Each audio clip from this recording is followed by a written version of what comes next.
Oferecimento Bradesco. Entre nós, você vem primeiro. Boa noite. Boa noite. Um dentista de São Paulo é suspeito de enganar os pacientes e desaparecer com o dinheiro pago por eles sem realizar os tratamentos. Até agora, 8 pessoas já denunciaram o caso, mas o número pode ser ainda maior. Marcos sofre de uma síndrome que fez com que ele perdesse todos os dentes. No fim do ano passado, ele encontrou na internet um profissional para fazer o tratamento de implante. Se eu tivesse condições de pagamento à vista, ficaria pouco mais de R$5.000. Devido a eu não ter essa condição de pagamento à vista, fiz um financiamento para poder caber no meu orçamento. Com o parcelamento, o valor ficou em R$10.000. Só que o dentista cumpriu apenas metade do tratamento contratado e desapareceu. Minha irmã me deu esse apoio para que ela pudesse me ajudar pagando metade e eu a outra metade. Já paguei 5 parcelas, ainda faltam 7 para acabar de pagar. A Valdileuza também confiou no mesmo dentista. Pagou R$ 6.300 e o serviço ficou incompleto.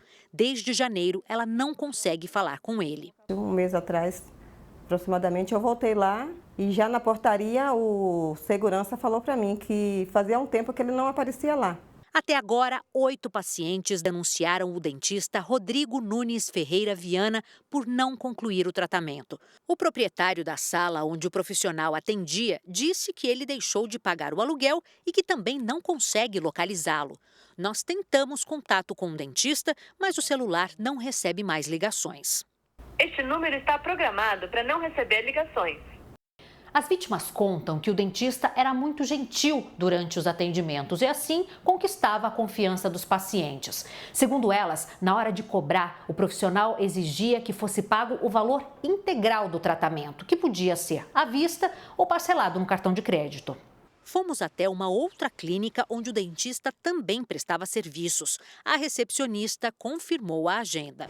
Terça-feira, a partir das 14 horas. O Conselho Regional de Odontologia de São Paulo, sob a alegação de sigilo, não informou se existe denúncia contra o profissional, mas atestou que o registro dele segue ativo.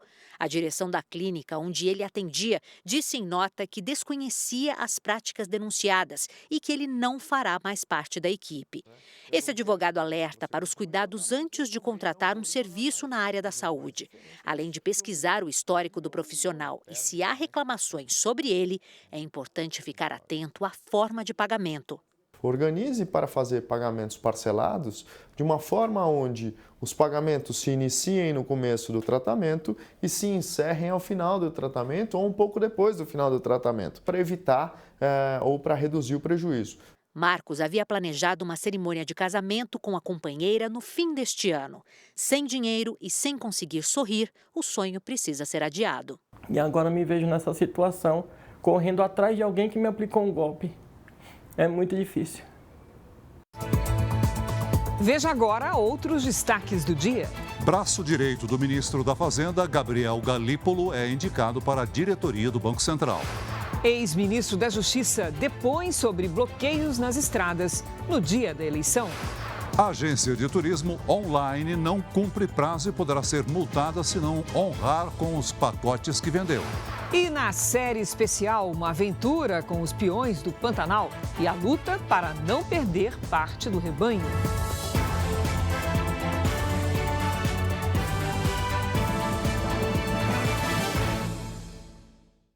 Oferecimento: Bradesco, cursos e soluções para organizar sua vida financeira.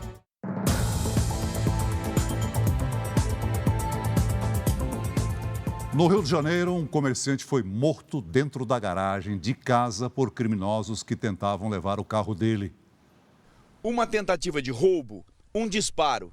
Seu Roberto não reagiu. Só escutei o tiro e o marido morto. Roberto Afonso de Oliveira, de 72 anos, foi assassinado dentro da garagem de casa. Ele era casado havia 23 anos. Ele e a mulher viviam a expectativa de receber no Rio os parentes que viriam do norte do país nesta terça-feira. Ele querendo botar a casa em ordem, tadinha, ele comprou tudo novo. E aí reunia a família para abraçar e cumprimentar. O irmão que há muitos anos não via. Minutos depois do comerciante ser morto, outras 2 pessoas foram assaltadas na rua ao lado. Os crimes podem ter relação. Uma câmera de segurança flagrou o ataque. As imagens e os depoimentos das vítimas podem ajudar a polícia a identificar os suspeitos. O vídeo mostra 2 homens numa moto. Eles se aproximam das mulheres e em segundos fazem o roubo. O bairro onde aconteceram os crimes fica bem próximo a 2 comunidades controladas pelo crime organizado. Moradores reclamam que a violência está aumentando. Nos primeiros 3 meses deste ano, a polícia registrou mais de 1.200 assaltos na região. A gente está se sentindo largado, porque assalta a todo momento. Seu Roberto tinha 3 filhos e 8 netos. Eu acho que não tem mais respeito com ninguém, né? Parece que os bandidos não têm medo mais de nada, parece que vão sempre ficar impunes. A sensação que eu tenho é essa. A polícia descobriu um esquema de envio de cocaína escondida em móveis e eletrodomésticos no Centro-Oeste. Os traficantes contratavam uma transportadora para realizar a viagem. A estimativa é que pelo menos meia tonelada da droga tenha sido levada pela empresa. Tudo isso dentro dos armários é cocaína. O fogão também estava cheio. Ao todo, foram apreendidos 78 quilos da droga, avaliados em 10 milhões de reais. Os móveis e eletrodomésticos saíram de Cuiabá e chegaram a Goiânia dentro de um caminhão.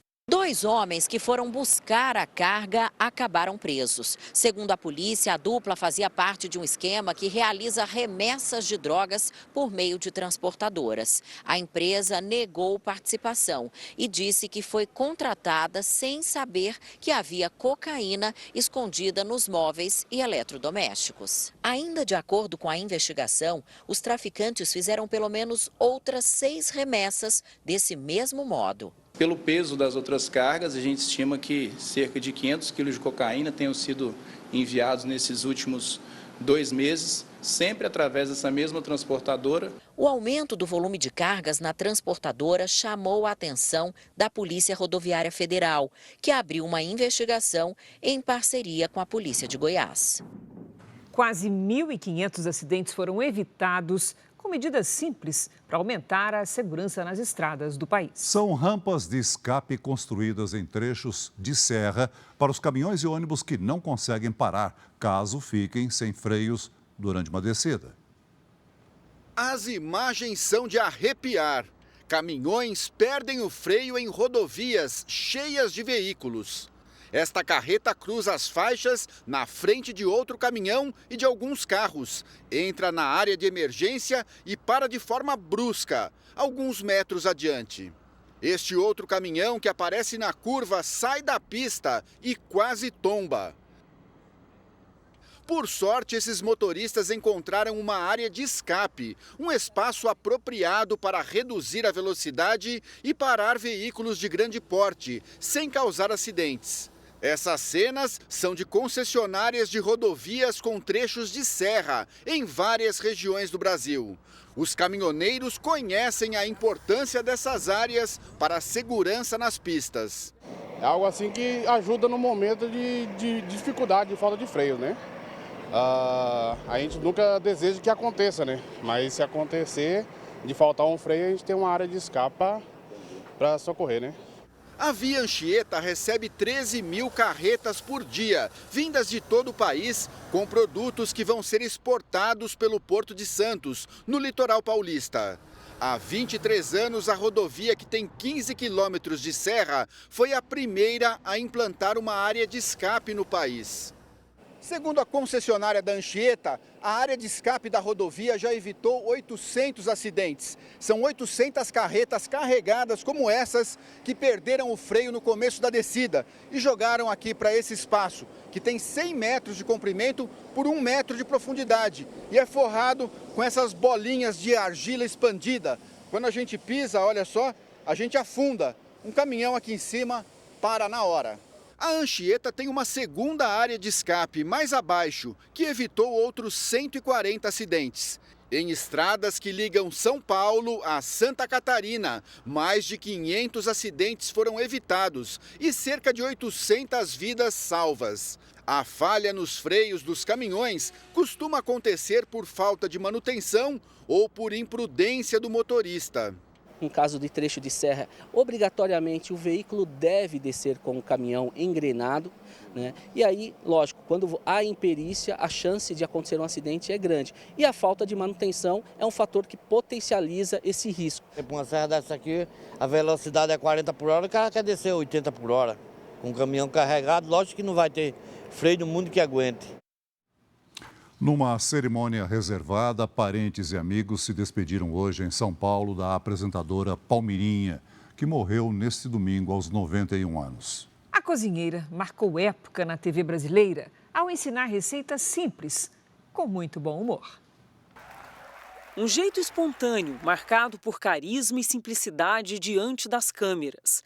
Palmira Nery da Silva Onofre, a Palmirinha, participou de quase todos os programas de culinária do país, em vários canais. Criou uma legião de fãs encantados com a capacidade dela de ensinar o que mais sabia. O jeito dela falar, de tratar as pessoas, muito boa, meiga.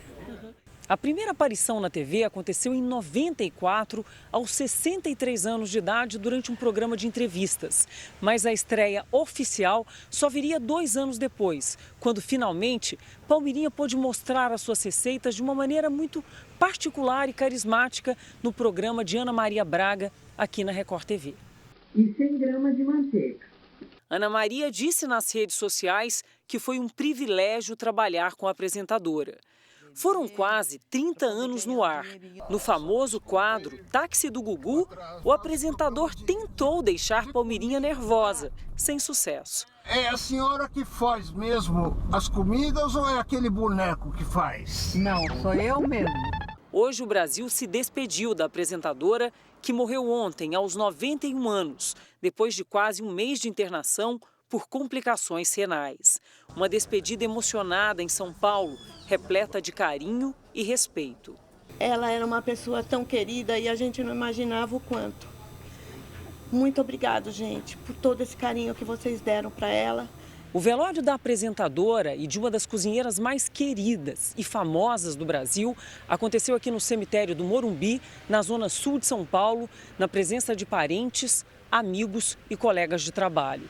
Por 2 horas, entre as 11 da manhã e 1 da tarde, o velório também foi aberto ao público. Fãs que puderam prestar as últimas homenagens à também conhecida como vovó dos brasileiros. A gente cresceu vendo minha mãe, né, ver, fazer as receitas dela, a gente cresceu assim. O ator Anderson Clayton, que interpretava o boneco Guinho e interagia com Palmirinha durante os programas, relembrou do dia a dia ao lado da apresentadora. Os pezinhos dela ficavam inchados, porque às vezes você fica horas em pé no estúdio gravando. E eu falava, vamos, Palmirinha. Eu puxava a cadeira, ela falou, não, tira essa cadeira daqui, eu tenho que ficar em pé. Ela chegou ali com muita dignidade, com muita honra. O corpo foi sepultado numa cerimônia reservada. O ex-ministro da Justiça, Anderson Torres, prestou depoimento à Polícia Federal no inquérito que investiga se houve tentativa de interferência da Polícia Rodoviária Federal no segundo turno das eleições. Anderson Torres chegou à sede da Polícia Federal em Brasília numa viatura da Polícia Militar. Em cerca de 2 horas, o ex-ministro da Justiça falou sobre o trabalho da Polícia Rodoviária Federal durante o segundo turno das eleições presidenciais. O que a PF quer saber é se houve atuação para impedir a chegada de eleitores do então candidato Lula aos locais de votação, principalmente no Nordeste. De acordo com fontes envolvidas na investigação, Torres confirmou que foi até a Bahia dias antes do segundo turno. Ele alegou que esteve no estado apenas para visitar as obras da nova superintendência da Polícia Rodoviária Federal. Anderson Torres respondeu a todas as perguntas dos investigadores. A defesa do ex-ministro do governo Bolsonaro afirma que ele segue cooperando com as investigações e que ele é o principal interessado em esclarecer os fatos. Torres também afirmou que não houve determinação para atuação conjunta entre a PF e a PRF e que jamais interferiu nos planejamentos operacionais das duas instituições. No sábado, o Jornal da Record mostrou com exclusividade detalhes do primeiro depoimento dessa investigação, que segue em sigilo. No dia 26 de abril, o ex-chefe da Secretaria de Ações Integradas do Ministério da Justiça e Segurança Pública, Alfredo Carrillo, confirmou a existência de um relatório que mostrava onde Lula e Bolsonaro tiveram mais de 75% dos votos no primeiro turno. Segundo ele, o objetivo era verificar supostos indícios de compra de votos. Hoje, Carrídio confirmou o depoimento, mas esclareceu que não tem conhecimento de que o relatório tenha sido utilizado para prejudicar o resultado da eleição. Depois de uma sequência de derrotas no Congresso, o presidente Lula mandou os ministros cobrarem os votos dos líderes partidários. As derrotas que o Congresso impôs ao governo nas últimas semanas não foram bem digeridas pelo presidente Lula. Entre elas estão a derrubada de trechos do decreto do marco do saneamento e o projeto de lei das fake news, que não avançou. Sobrou para o ministro responsável pela articulação política. Alexandre Padilha foi cobrado hoje pelo presidente e recebeu a missão de avisar aos partidos que compõem a esplanada dos ministérios que eles precisam acompanhar a base aliada nas votações. As reuniões serão com o PSB, PSD, União Brasil e MDB, que comandam ministérios importantes, como, por exemplo, Justiça, Minas e Energia, Comunicações e Planejamento. Os partidos participam do governo, mas não fazem parte da base aliada no Congresso, formando blocos independentes. Nos bastidores, deputados e senadores têm se queixado da articulação política do Planalto. Uma das maiores reclamações é sobre a demora na liberação de emendas, recursos repassados pela União aos parlamentares. Mas Alexandre Padilha se defendeu das críticas, disse que o dinheiro é liberado de acordo com o calendário do orçamento e minimizou as derrotas no Congresso. Estou acostumado com as tarefas desse cargo, não sou marinheiro de primeira viagem. Nós temos tido muitas vitórias. Tivemos uma derrota na semana passada. É raríssimo o time ser campeão invicto. Num campeonato você empata, você perde. Para ser campeão, você não pode perder a final. O governo precisa de força total no Congresso para aprovação do projeto de equilíbrio das contas públicas, já entregue à Câmara. O relatório do deputado Cláudio Cajado, do Progressistas da Bahia, deve ser revelado até a próxima quinta-feira. A missão da base aliada é preservar e não permitir que o texto seja desfigurado e votar o projeto na próxima semana. A ministra do Planejamento, Simone Tebet, se reuniu com vice-governadores para discutir o arcabouço fiscal e também a reforma tributária. Além de reuniões com ministros, Lula sancionou uma lei que prevê atendimento odontológico pelo Sistema Único de Saúde. A medida pode beneficiar mais de 10 milhões de pessoas. Eu quero que esse programa garanta, sabe, que a gente tenha dentista para ir na sala de aula ver todas as crianças de uma escola. O ministro da Fazenda, Fernando Haddad, anunciou hoje que seu braço direito, Gabriel Galípolo, será diretor de política monetária do Banco Central. O anúncio era esperado desde o final de fevereiro. Hoje, o ministro da Fazenda, Fernando Haddad, indicou Gabriel Galípolo, secretário executivo da Fazenda, para assumir um dos cargos mais importantes do Banco Central, a diretoria de política econômica. Dario Durigan vai assumir o lugar de Galípolo no ministério. Ele foi assessor especial de Haddad na Prefeitura de São Paulo. A outra indicação foi a de Ailton Aquino dos Santos, servidor de carreira do banco, para a diretoria de fiscalização. Ele será o primeiro negro a ocupar um cargo de diretoria no Banco Central. Gabriel Galípolo, além de ser da confiança de Haddad e do presidente Lula, tem a simpatia do presidente do Banco Central. Roberto Campos Neto acha Galípolo um bom nome para ocupar uma cadeira tão estratégica. Como diretor de política econômica, Galípolo participa do Copom, o Comitê de Política Monetária, que discute a taxa de juros. Atualmente, a taxa Selic tem sido alvo constante de reclamações do presidente Lula e da cúpula do PT. Com essa indicação, o novo diretor se torna franco favorito a assumir a presidência do Banco Central, na saída de Roberto Campos Neto ano que vem. A primeira vez que eu ouvi o nome do Galípolo para o Banco Central partiu do Roberto Campos Neto. Eu estava no G20, na Índia, fomos almoçar juntos. E foi a primeira pessoa que mencionou a possibilidade do Galípolo ir para o Banco Central no sentido de entrosar as equipes do Banco Central e da Fazenda. O fato é que nós estamos nos reunindo permanentemente com a equipe do Banco Central, Fazenda e Banco Central, e eu entendo que esse movimento vai fortalecer ainda mais a aproximação nessa direção. Os nomes dos 2 novos diretores ainda precisam passar pela Comissão de Assuntos Econômicos do Senado e a expectativa é de que não haja dificuldades para aprovação.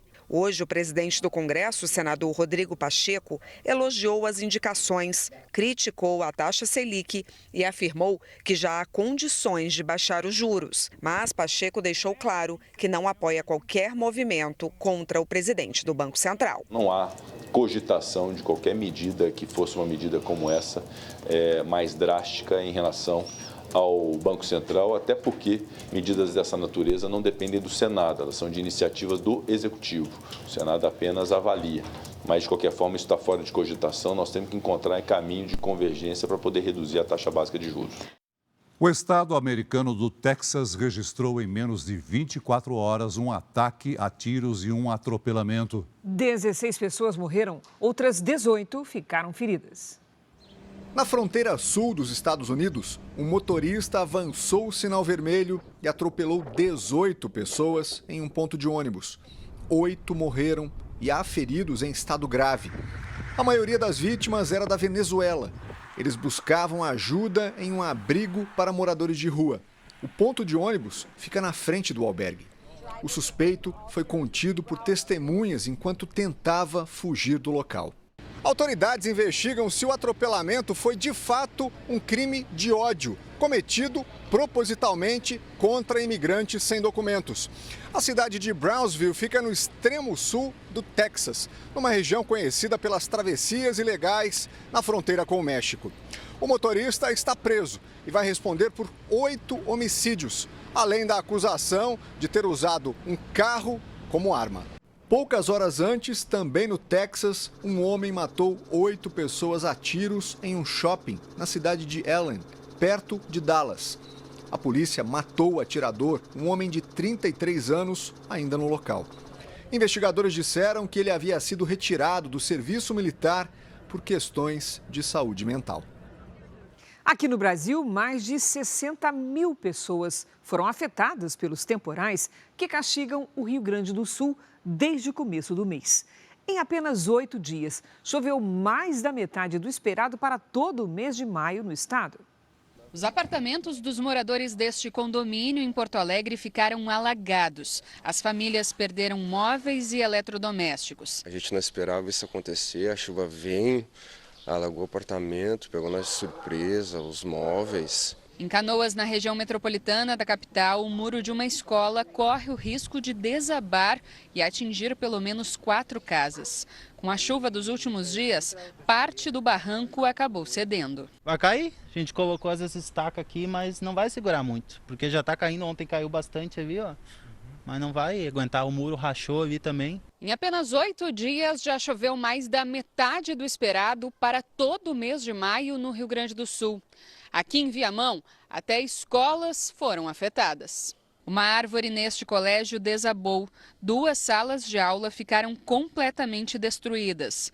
Os alunos precisaram ser realocados em salas improvisadas. Aquilo que compete ao município a gente vai dar de suporte, de estrutura, né? Vamos recolher os galhos e agora depois do recolhimento vamos avaliar os estragos, né? Em Panambi, no norte do estado, foram feitos ao menos 15 registros de árvores caídas. Pontes no interior do estado ficaram submersas e foram interditadas. O volume alto de água que caiu afetou também a distribuição de energia elétrica. Mais de 6 mil clientes seguem sem luz desde domingo, quando o temporal mais forte castigou o estado. Hora da previsão do tempo. Boa noite, Lidiane Sayuri. A chegada de uma frente fria vinda do sul vai mudar o tempo aqui em São Paulo? Vai sim, Cris. Boa noite para você. Oi, Celso. Boa noite. Boa noite a todos. A frente fria está, neste momento, no Paraná. Nesta terça-feira, ela avança para o sudeste e muda o tempo em São Paulo. Logo depois, vem o ar frio, que deixa o tempo seco e gelado no sul. Do Rio de Janeiro até o Rio Grande do Norte, nestas áreas mais claras aqui do mapa, o tempo segue firme por enquanto.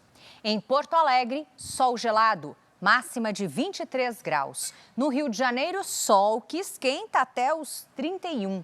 Em Campo Grande, tempo instável com chuva, sol e 28. Em Salvador, chove a qualquer hora e faz 29. Em Palmas, dia ensolarado com 35. Em Florianópolis, o dia começa com neblina e depois o sol aparece. Em São Paulo, quem aproveitou o veranico aproveitou. A partir de amanhã, chuva e friozinho na capital. Faz até 26. Em Goiânia, 32 graus com tempo seco. Já em Aracaju, a chuva pode causar transtornos. Máxima de 30. No primeiro Tempo Delivery de hoje, a gente atende o Edson de Palmeira dos Índios, Alagoas. Vamos lá. Oi, Edson. Olha, semana chuvosa e com tempo abafado. Na terça, máxima de 28. Na quarta, 29 e na quinta, até 30. A Rosa quer saber quando vai esfriar na capital mineira. Olha, e vai, viu? Rosa. Seguinte, na quinta-feira o tempo muda em BH, com previsão de chuva e aí sim friozinho. Antes disso, a terça e a quarta serão de muito sol, calor acima dos 30 graus e baixa umidade relativa do ar. Aqui no Tempo Delivery, você pode pedir a previsão para qualquer cidade do Brasil e do mundo pelas redes sociais. Basta usar a hashtag você no JR. Cris, Celso. Obrigada, Lidy. Até amanhã, Lidy. Veja a seguir. Homem morre depois de ser espancado por uma falsa acusação de roubo em Guarujá. Termina hoje o prazo para que empresa de viagens prove à Secretaria Nacional do Consumidor que pode honrar pacotes de milhares de clientes. Na série especial A Vida do Peão Pantaneiro, que trabalha em comitivas para a condução da boiada.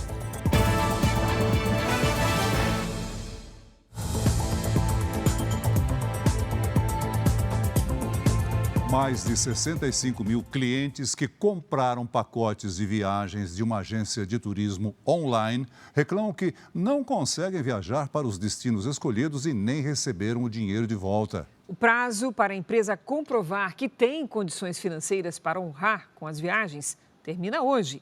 A partir de agora, a agência pode ser multada em R$50 mil por dia se descumprir os acordos. O plano era estar agora em Amsterdã, Holanda. As irmãs Érica e Audrey e mais 2 amigos contrataram a viagem no ano passado. Pagaram quase R$5 mil. Ainda não conseguiram embarcar. Fiz várias tentativas de datas e pedidos de modificações e tudo, mas da parte deles nunca veio uma sugestão de data. Sempre foi a negativa, a sua data não está disponível. Foram 4 tentativas de remarcar a viagem com o atendimento online da Urbi, plataforma que vende pacotes de viagens, até que elas optaram pelo cancelamento e reembolso do valor. Uma enorme frustração. Eles deram o prazo de 60 dias para reembolsar o valor. Então, só no mês 7 que eu vou descobrir se eles vão devolver ou não o valor. A Victoria também não foi para lugar nenhum. Fechou o pacote com a empresa para 3 destinos internacionais: Japão, Israel e México. Foi então que ela decidiu entrar na justiça para resolver o caso. A gente teve a primeira audiência, que foi uma audiência online. A única coisa que ela falou na audiência inteira é que ela não tinha nenhuma proposta para fazer. Eles tinham 5 dias para recorrer, não recorreram e agora a gente está esperando o resultado final do juiz, né? Milhares de consumidores contam histórias parecidas. A falta de clareza da Urbi e a decepção do projeto de viagem. As queixas continuam aumentando. Neste site de reclamações foram registradas quase 66.400 reclamações de clientes de todo o Brasil, de maio do ano passado até abril deste ano. Uma média de 200 queixas por dia. A Secretaria Nacional do Consumidor, órgão do Ministério da Justiça, acompanha o caso. Hoje termina o prazo para que a Urbi comprove que pode cumprir os contratos que firmou com os clientes. Este especialista afirma que todos os clientes têm o direito assegurado pela lei. O artigo 35 reza do Código de Defesa do Consumidor que o consumidor ele pode exigir o cumprimento da prestação, ele pode aceitar uma nova prestação ofertada pela empresa ou ele pode pedir a rescisão com os juros e correções monetárias e mais perdas e danos. Em nota, a empresa disse que, por questões legais, não comenta os processos e ações em andamento. Para quem se planejou, a perda foi bem maior. É realmente muito frustrante eles mexerem com sonhos, efetivamente é com sonhos, né? Eles brincam com os sonhos das pessoas. No Rio de Janeiro, um homem pulou no esgoto para resgatar um celular que havia caído. Ele precisou ser atendido num hospital, levou 5 pontos no pé e recebeu a vacina antitetânica. O aparelho foi recuperado e está funcionando. Também no Rio de Janeiro foi preso um segundo suspeito de envolvimento na morte da aposentada Alair Barbosa, de 72 anos, no mês passado, em Copacabana. Ela foi vítima de uma tentativa de assalto e morreu ao ser derrubada e bater com a cabeça no chão. O homem foi identificado com a ajuda de câmeras de segurança da região. A polícia de São Paulo prendeu um suspeito de integrar uma quadrilha que roubou uma carga de 300 coletes à prova de balas. O crime foi no mês passado em São Bernardo do Campo, no ABC Paulista. O homem foi encontrado em Diadema, na mesma região. 47 coletes foram recuperados. Um homem foi preso por agredir a companheira em um terminal de ônibus na região metropolitana de Vitória. Ele ainda ameaçou atropelar passageiros que tentaram impedir a agressão. Os vídeos foram gravados por testemunhas que estavam no terminal de ônibus de Vila Velha, no Espírito Santo.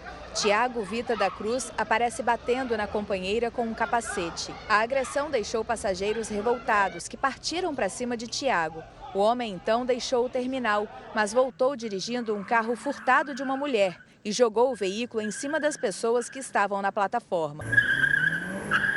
Esta mulher, que não quer se identificar, conta como tudo aconteceu. Ficou aqui dentro do terminal, naquela doideira, corre para cá com o carro para lá, no ponto de atropelar alguém. O homem conseguiu fugir, mas foi preso pouco depois por causa de uma denúncia anônima. A dona do carro furtado prestou queixa na polícia. Já a vítima das agressões não quis fazer boletim de ocorrência. Em média, o Espírito Santo registrou quase 63 casos de violência contra mulheres por dia nos 3 primeiros meses deste ano. Foram mais de 5.600 ocorrências. Tiago Vita da Cruz alegou que perdeu a cabeça e por isso agiu com violência contra a mulher. Como não havia queixa pela agressão, ele foi autuado apenas pelo furto do carro e liberado após pagamento de fiança. A polícia identificou um dos suspeitos de espancar um homem que pilotava uma moto em Guarujá, no litoral paulista.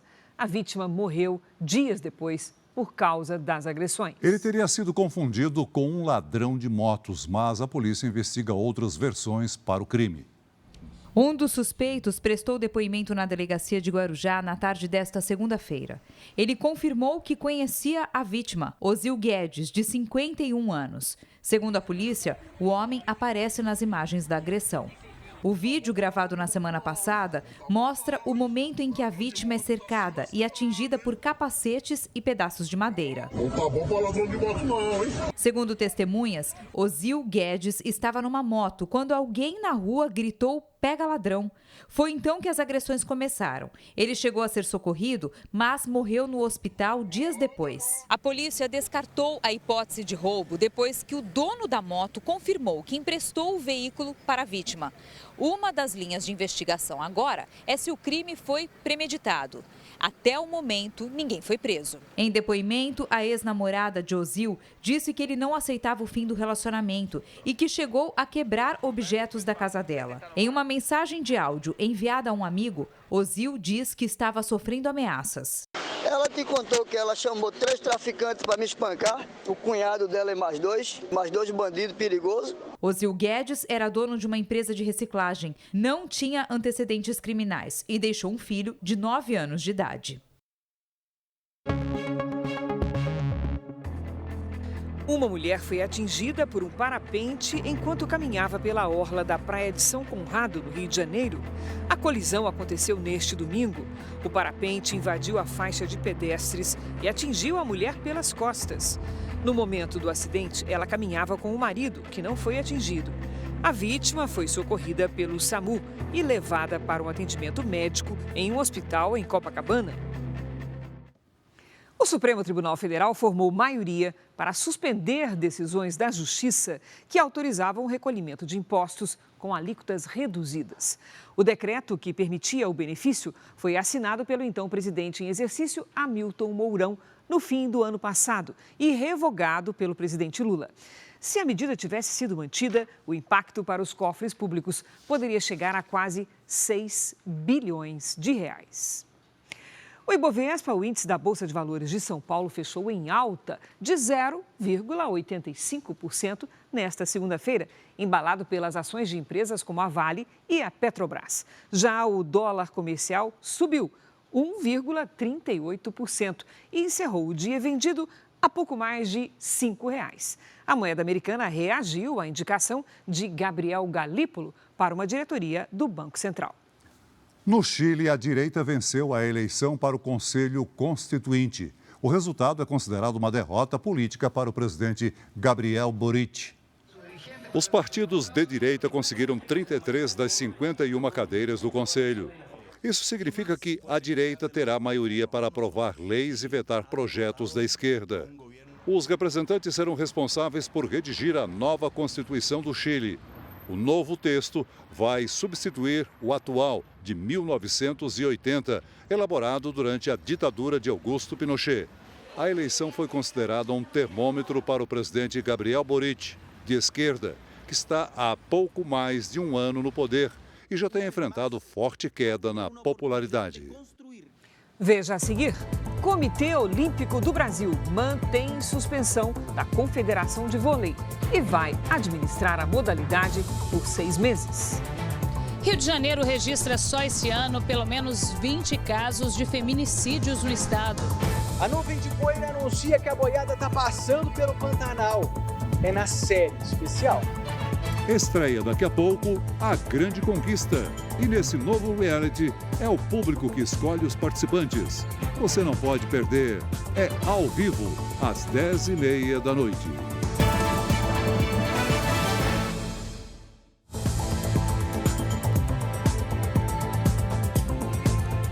A Rússia realizou o maior ataque com drones contra a Ucrânia em meses. Ao menos 36 disparos tinham como alvo a capital ucraniana, Kiev. O prefeito de Kiev diz que todos os drones de fabricação iraniana foram interceptados, mas os destroços atingiram um prédio residencial. 5 pessoas ficaram feridas. Em Bakhmut, cidade no leste do país, considerada estratégica no conflito, os ataques foram intensificados. De acordo com a Ucrânia, o governo russo pretende anunciar a tomada de Bakhmut amanhã, no dia em que a Rússia comemora a vitória sobre a Alemanha nazista na Segunda Guerra. O famoso desfile militar na Praça Vermelha de Moscou vai ter segurança reforçada por causa dos supostos ataques com drones na semana passada. Pelo menos 2 foram abatidos ao sobrevoar o Kremlin. Moscou acusa Kiev de tentar matar o presidente russo Vladimir Putin. A Ucrânia nega. Em vídeo divulgado hoje, o presidente ucraniano Volodymyr Zelensky também comemorou a vitória sobre o nazismo e disse que a Ucrânia vai derrotar a Rússia da mesma maneira que o regime de Adolf Hitler foi vencido em 1945. Так само, як і нацизм. A presidente da União Europeia anunciou que vai se reunir com Zelensky amanhã em Kiev para reforçar o apoio da Europa à Ucrânia. Ursula von der Leyen também deve discutir o processo de adesão do país ao bloco. O pedido foi feito dias depois da invasão do exército russo à Ucrânia no ano passado. Pelo menos 22 pessoas morreram depois de um barco turístico superlotado naufragar na Índia. Há crianças entre as vítimas. Equipes de resgate buscam desaparecidos. Ainda na Índia, a queda de um caça em uma casa deixou 3 mortos. A Força Aérea Indiana informou que o acidente aconteceu logo depois da decolagem. O piloto conseguiu se ejetar e sobreviveu. Um incêndio seguido por uma forte explosão matou 27 trabalhadores de uma mina de ouro em Arequipa, no sul do Peru. Segundo a polícia, o fogo teria sido provocado por um curto-circuito. Uma frente fria levou ventos fortes, neve e granizo para a Austrália. A nevasca bloqueou estradas e cobriu veículos com gelo. Moradores pararam para registrar as ondas gigantes da praia de Bondi, uma das mais turísticas de Sydney. A Confederação Brasileira de Vôlei recusou um acordo que acabaria com a suspensão de 6 meses imposta pelo Comitê Olímpico do Brasil. Agora, o COB passa a administrar a modalidade por esse período. A CBV se negou a reconhecer que a punição ao jogador Wallace era válida. O atleta foi penalizado depois de ser denunciado por incitação à violência ao fazer declarações sobre o presidente Lula. Wallace chegou a disputar a final da Superliga, mesmo depois de ser punido. A suspensão do jogador vale por 5 anos. O Supremo Tribunal Federal concluiu hoje o julgamento de mais 250 pessoas pelos atos extremistas de 8 de janeiro em Brasília. Por 8-2, a Corte tornou réus os denunciados pelas depredações às sedes dos 3 poderes. Até agora, o STF decidiu pela abertura de ações penais contra 550 pessoas. A Justiça de São Paulo condenou o médico Nabil Goraieb por importunação sexual.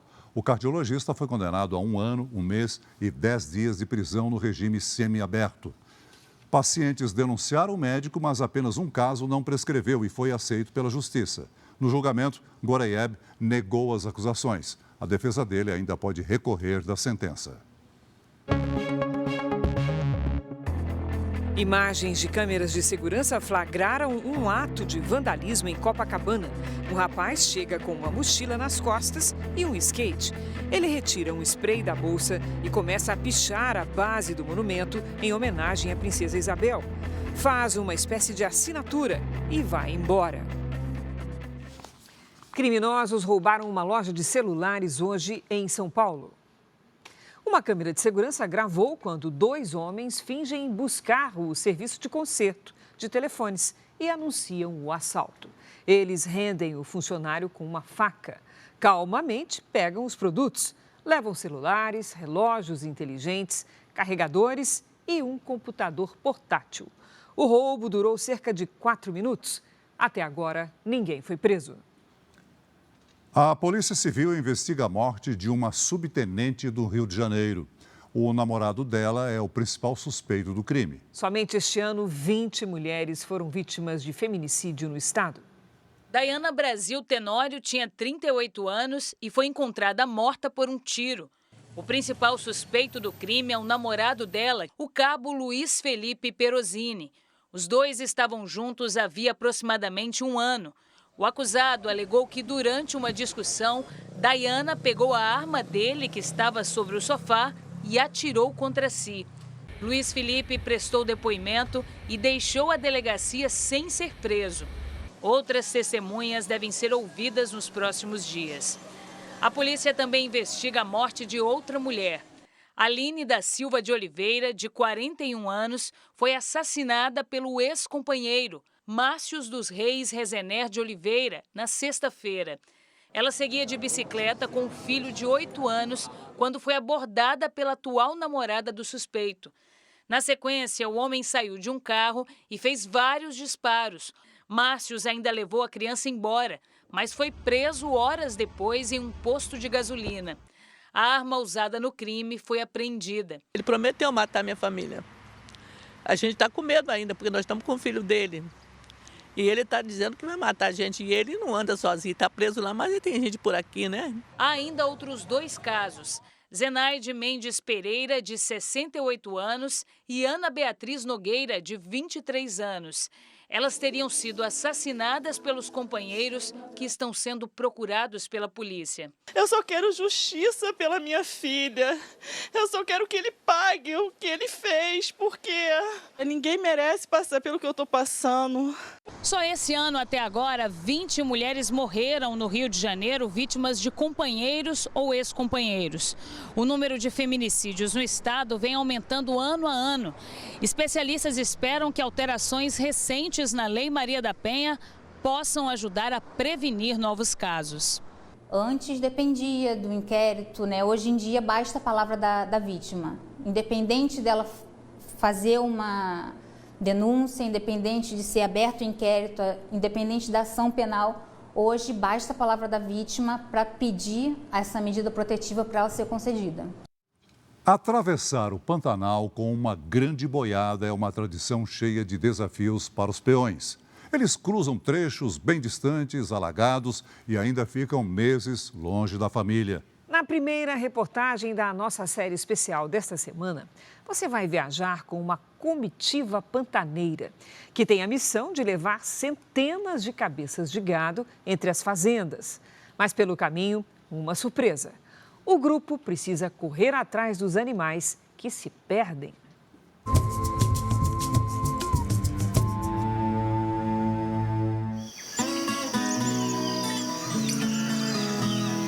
Peão que se preze levanta cedo no Pantanal. Não são nem 6 horas da manhã e já tem café fresquinho no fogão a lenha, improvisado no acampamento. Estamos no Pantanal da Nhecolândia, Mato Grosso do Sul. Para esses peões, o trabalho será em comitiva. O objetivo é levar a boiada de um lado a outro da planície. Uma jornada cheia de desafios. Alguns desses homens já estão há 3 meses longe de casa. Mas os tempos mudaram e hoje o avanço da tecnologia diminui a distância e a saudade da família. Tudo bem? E as crianças, como que tá indo na escola, tudo tranquilo? Aqui tá tudo bem, graças a Deus. Hoje em dia tá mais evoluído, né? A internet tá 100% agora. O grupo vai buscar cabeças de gado para leilão. Ao todo, serão 25 dias de trabalho. Enquanto parte da tropa ajeita os animais para dar início à viagem, o Luiz Carlos já está preparando aqui a carga. São utensílios de cozinha e alimentos para durar a viagem toda. E tudo, olha só, vai sendo armazenado nessas caixas de madeira que são revestidas em couro, as famosas bruacas. Aguenta sol, aguenta chuva, só que tem que cuidar para não molhar muito, né? Senão a água acaba tudo a solinha dela.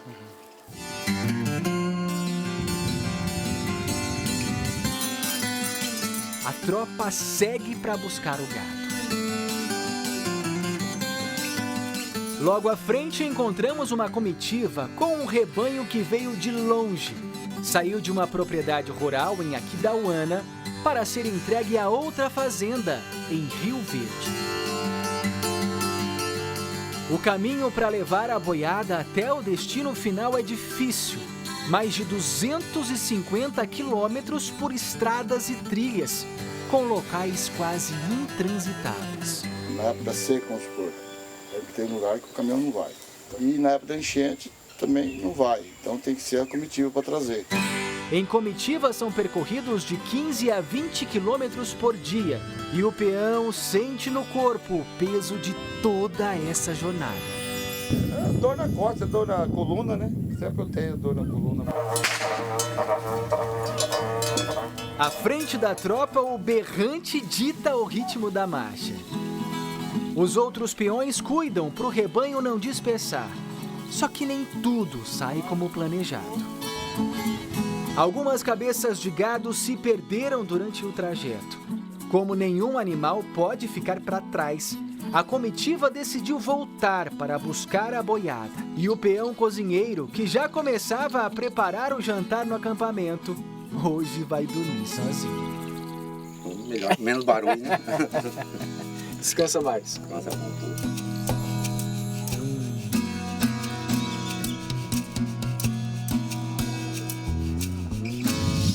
No dia seguinte, gado recuperado, problema resolvido.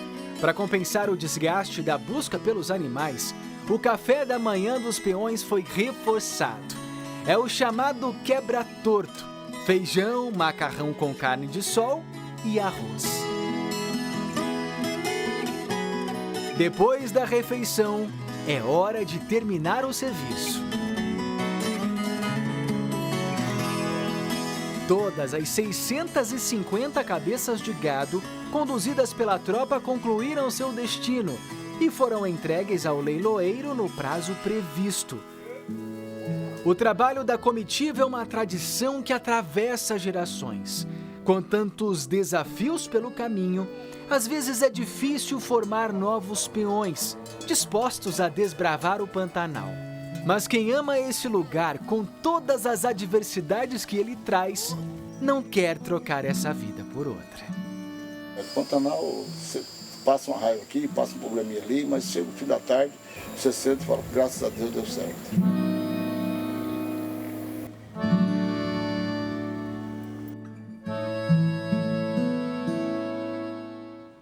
O Jornal da Record de hoje termina aqui. Essa edição na íntegra e também a nossa versão em podcast estão no Play Plus e em todas as nossas plataformas digitais. E à 00:30 tem mais Jornal da Record. Você fica agora com a série Reis. E logo depois da novela Jesus, tem a estreia ao vivo do novo reality da Record TV, A Grande Conquista. Você não pode perder. Ótima noite para você. Boa noite.